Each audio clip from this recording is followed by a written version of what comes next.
So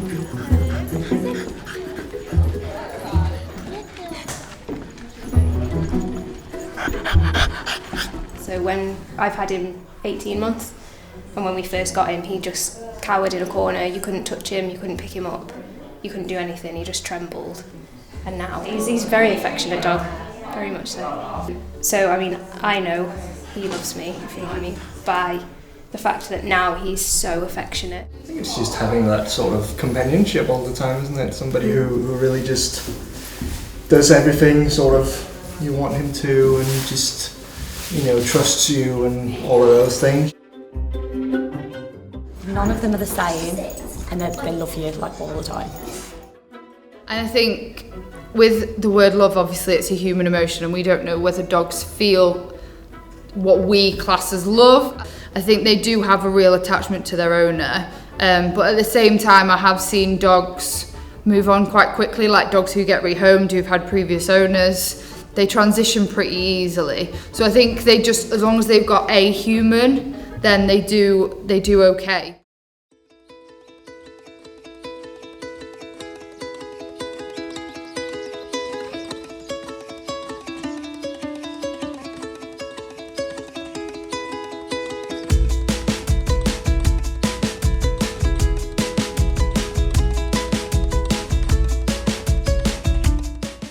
Like, I never thought I could have feelings for a robot before, and I don't know, it's the way that it purrs and lights up and interacts, the wagging of the tail. The tail wagging is good. It all just feels very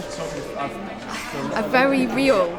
So I'm not really a pets kind of person, but it felt safer. The way its eyes closed and the tail wagged and scratched its head, that felt like I was having an effect. I don't know, it's a bit more approachable. I used to have a hamster, but she sadly passed away. It felt like she actually knew what I feel. I like how she can turn different colours on her body. It is like kind of crispy. It's like playful, it's like having your own dog. When I like walk around, he kind of follows, he tries to follow me. I would like him as a pet, like with my dog and cat.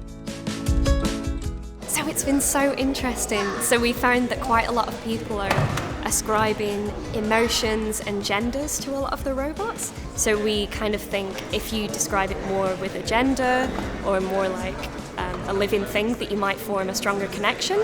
I could see it. If it was in my home for like 6-7 months, I think I would just expect to see it there like everyone else. If I was on my own and if I could have MiRo or not have MiRo, I'd definitely choose to have MiRo with me. That's true. So there's this suggestion that you might need time to get attached to something, but what we're actually seeing in the lab is within the space of 5 minutes, some people are already so attached, especially in this environment. It seems to really bring people together.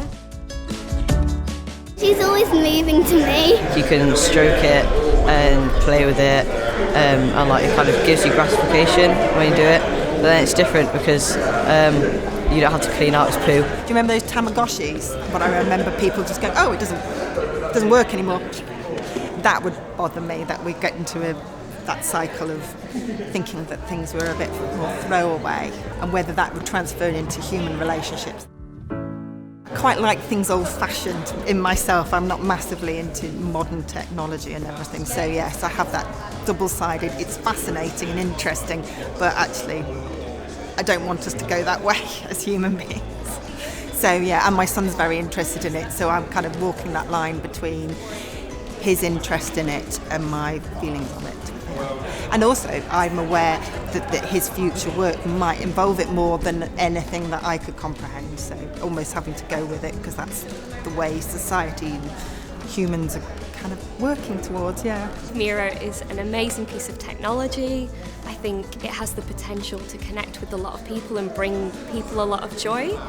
But at the same time, I think as a society, we need to think, is this the road we want to be going down? I think there's a lot of similarities between the dog and between MiRo in what it can offer and what it can kind of do and some of the behaviours that happens. But in reality, there are so many differences. There are sacrifices. If it's a really hot day, You can't just go out and enjoy the sun constantly because you have to be worrying, have they got water, are they too hot, or if in the same way if it's a cold day, you have to constantly be thinking about something else. I always recommend to keep training on going throughout a dog's life. And it's just a good way for people to come, do something positive with a dog, bonding, and helping them have a happy coexistence rather than having a dog that drives them up the wall and doesn't behave and stresses them out.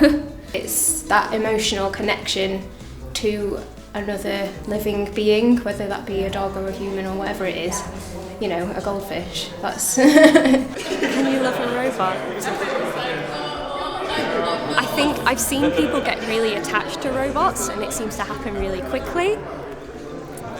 But I don't know whether you could go so far as loving it. I suppose it would depend on your definition of love. Already it has had an impact. Like, it made me happy interacting with MiRo. That's true. Anyone who